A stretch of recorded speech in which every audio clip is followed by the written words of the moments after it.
السلام علیکم ورحمۃ اللہ وبرکاتہ۔ رب اشرح لی صدری ویسر لی امری واحلل عقدۃ من لسانی یفقہوا قولی۔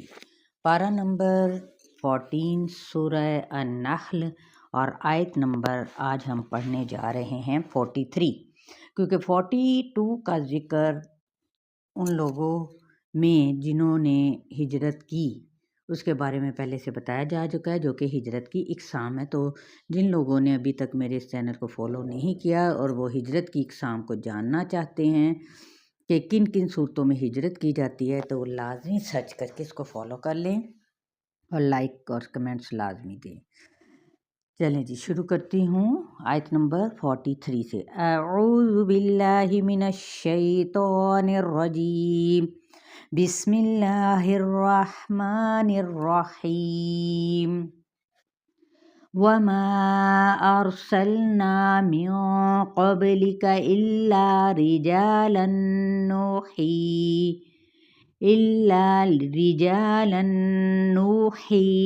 الیہم فاسألوا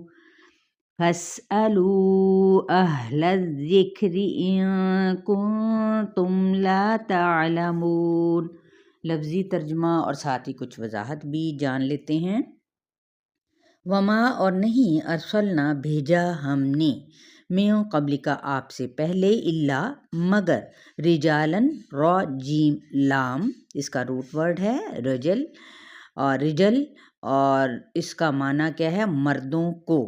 نوحی ہم وحی کرتے ہیں، الیہم ان کی طرف، فاسألو پس پوچھ لو، اہل الذکری اہل علم سے، ان کنتم اگر ہو تم، لا نہیں، تعلمون تم علم رکھتے یا پھر جانتے۔ اب آپ صلی اللہ علیہ وآلہ وسلم کو بار بار چونکہ اس مخالفت کا سامنا تھا کہ آپ صلی اللہ علیہ وآلہ وسلم چونکہ انسان ہیں، آپ صلی اللہ علیہ وسلم کو نبی نہیں مانتے۔ اگر آپ صلی اللہ علیہ وآلہ وسلم فرشتے ہوتے تو نبی مان لیتے۔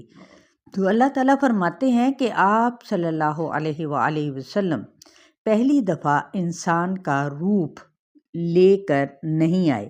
ان کا آپ صلی اللہ علیہ وآلہ وسلم سے پہلے بھی انسانوں پر یہی اعتراض تھا۔ اور یہ اہل ذکر یہ کون ہے؟ ٹھیک ہے،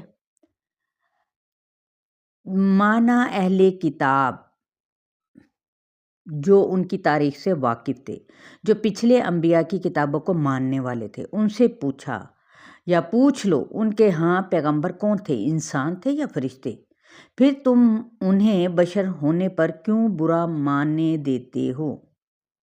اس آیت سے اہم بات یہ پتہ چلتی ہے کہ جو بات خود کو پتہ نہ ہو تو اہل ذکر سے، اہل کتاب سے پوچھ لو۔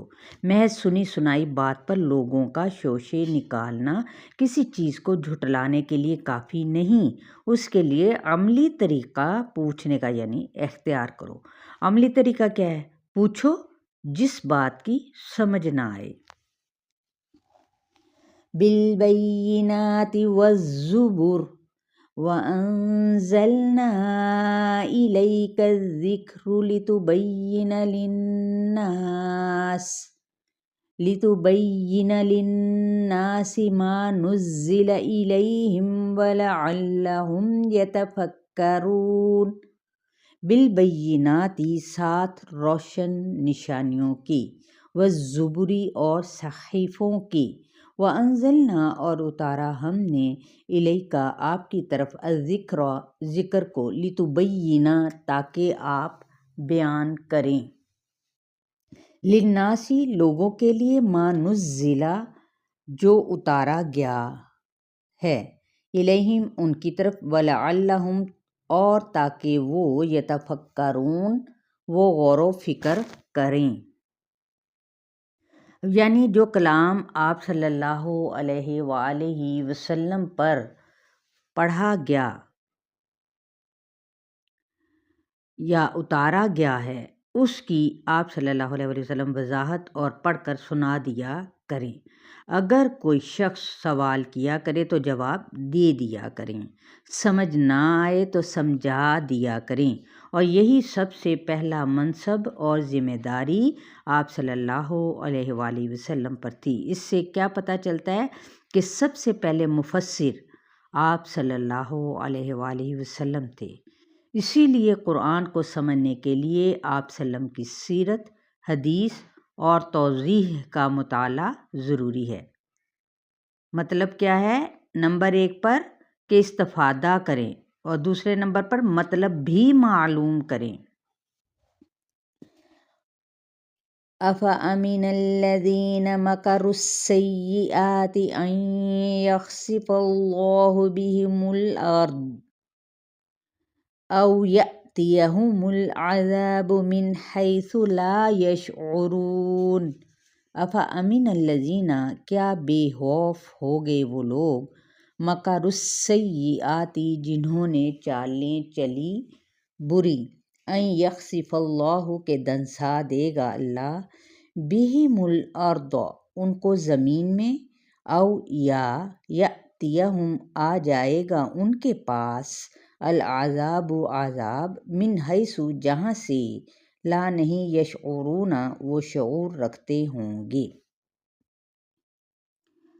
وہ بھول گئے ہیں کہ طاقتور ہستی انہیں دیکھ رہی ہے، وہ ان کی سب چالوں سے کیا ہے نمٹنا جانتی ہے۔ اصل بات یہ کہ بندے کو اللہ فوری طور پر نہیں پکڑتا اور لوگ اس بھول کا شکار ہوتے ہیں کہ ہماری غلطیوں کی کبھی پکڑ نہیں ہوگی، اور یہی ان کی سب سے بڑی کیا ہے بھول ہے جس میں وہ گھرے ہوئے ہیں۔